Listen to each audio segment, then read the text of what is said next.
साथियों जय हिंद, जय भारत, वंदे मातरम। भारत माता की जय जयकार।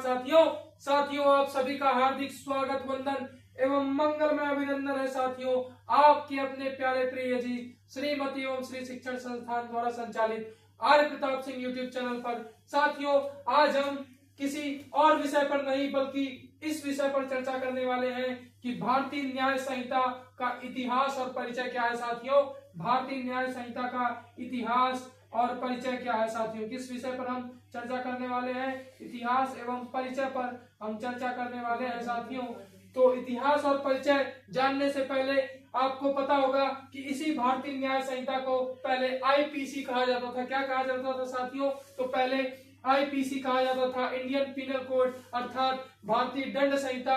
अब उसी को नाम बदल दिया गया है। साथियों क्या नाम हो गया है? भारतीय न्याय संहिता। पहले दंड देने को प्रमुखता दी जाती थी, तो अब साथियों न्याय देने को प्रमुखता दी जाएगी। किसके माध्यम से न्याय देने को प्रमुखता दी जाएगी साथियों? तो भारतीय न्याय संहिता के माध्यम से न्याय देने की जो परंपरा शुरू होगी साथियों वो आज और कल में आप सभी को दिखने वाली है। तो साथियों इसका इतिहास कुछ इस प्रकार है कि लोकसभा में, जी हाँ साथियों, वही लोकसभा जिसमें निर्वाचित होने की न्यूनतम आयु 25 वर्ष होती है साथियों, तो उसी लोकसभा में ये साथियों प्रस्तुत होता है 12 दिसंबर 2023 को। क्या होता है साथियों?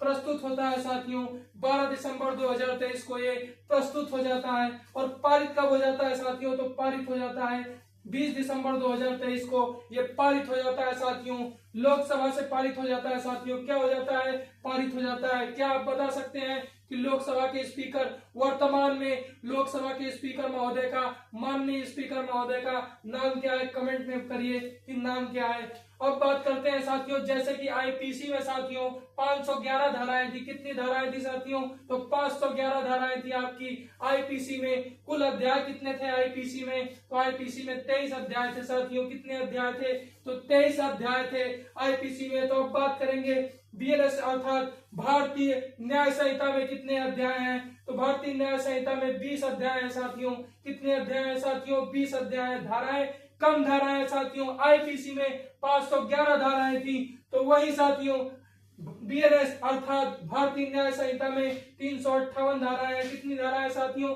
358 358 कहिए या 358 कहिए, बात एक ही है, बस भाषा का फर्क है साथियों। भाषा बदलती रहती है, तथ्य वही रहते हैं साथियों। तो आईपीसी में 511 धाराएं तो 23 अध्याय, तो वही साथियों बीएनएस अर्थात भारतीय न्याय संहिता में 358 धाराएं और कुल अध्यायों की संख्या 20 हो गई साथियों। अब बात करते हैं लोकसभा से ये पारित हो चुका है, तो अब जाएगा कहाँ साथियों? राज्यसभा में जाएगा। राज्यसभा में एक दिन बाद ही 21 दिसंबर 2023 को ये राज्यसभा से क्या हो जाता है साथियों? पारित हो जाता है साथियों। क्या हो जाता है? पारित हो जाता है। फिर से देखते हैं कि लोकसभा में कब ये प्रस्तुत होता है? 12 दिसंबर 2023। कब प्रस्तुत होता है? 12 दिसंबर 2023। पारित कब हो जाता है? 20 दिसंबर 2023। फिर कहा जाएगा? राज्यसभा में जाएगा। राज्यसभा में कब साथियों पारित हो जाता है? 21 दिसंबर। कब साथियों? 21 दिसंबर 2023 में। और महामहिम राष्ट्रपति जी की सहमति भी मिल जाती है। कब मिल जाती है? 25 दिसंबर को सहमति भी मिल जाती है साथियों। तो महामहिम राष्ट्रपति महोदया जी का नाम क्या है? इस समय महोदय नहीं महोदया है साथियों। महामहिम राष्ट्रपति महोदया का नाम क्या है? कमेंट करिए। तो महामहिम राष्ट्रपति महोदया 25 दिसंबर 2023 को अपनी सहमति प्रदान कर देती है साथियों। पूरे भारतवर्ष में ये लागू और प्रारंभ कब हो जाता है? प्रारंभ अर्थात लागू। प्रारंभ का मतलब क्या हो गया साथियों? पूरे भारतवर्ष में ये लागू हो जाता है। तो कब लागू हो जाता है साथियों? 1 जुलाई 2024 को।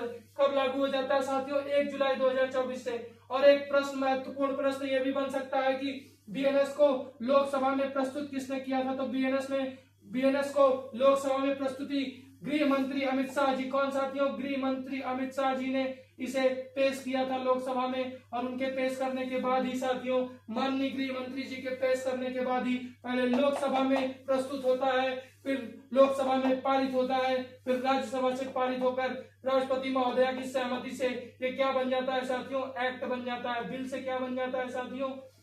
बिल से क्या बन जाता है? ये एक्ट बन जाता है साथियों। क्या बन जाता है? बिल से एक्ट बन जाता है साथियों। अब बात करते हैं इसके कुछ प्रमुख प्रमुख तथ्यों पर, प्रमुख बिंदुओं पे हम चर्चा कर लेते हैं कि बीएनएस में क्या खासियत जोड़ी गई है, बीएनएस की खासियत क्या है। जब तक हम बीएनएस की खासियत नहीं जानेंगे ये वीडियो पूर्ण नहीं हो सकता है साथियों। वीडियो को पूर्ण बनाने के लिए आइए जानते हैं बीएनएस की क्या खासियत है।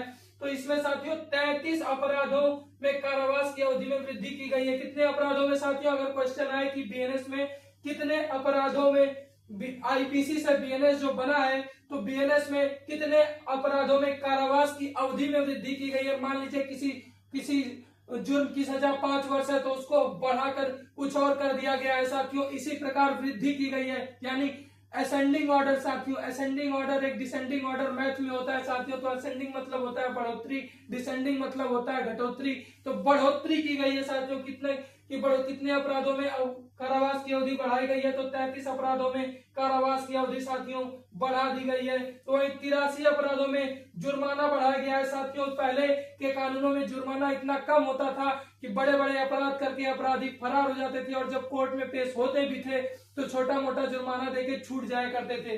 इसी चीज को रोकने के लिए साथियों 83 अपराधों में जुर्माना क्या कर दिया गया है साथियों, जुर्माना बढ़ा दिया गया है साथियों।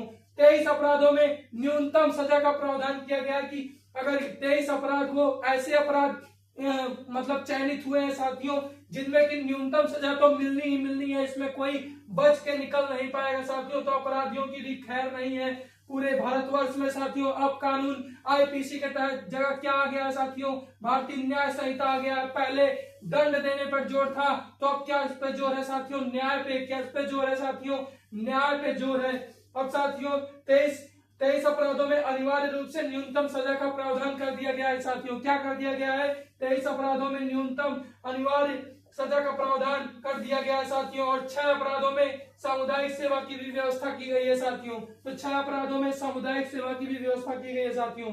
श्रीमती एवं श्री शिक्षण संस्थान आपकी एसआई की तैयारी को और मजबूत बनाने के लिए अनवरत प्रयासरत है साथियों। जय धन्यवाद, जय हिंद, जय भारत, वंदे मातरम। भारत माता की जय जयकार साथियों, भारत माता की जय जयकार साथियों।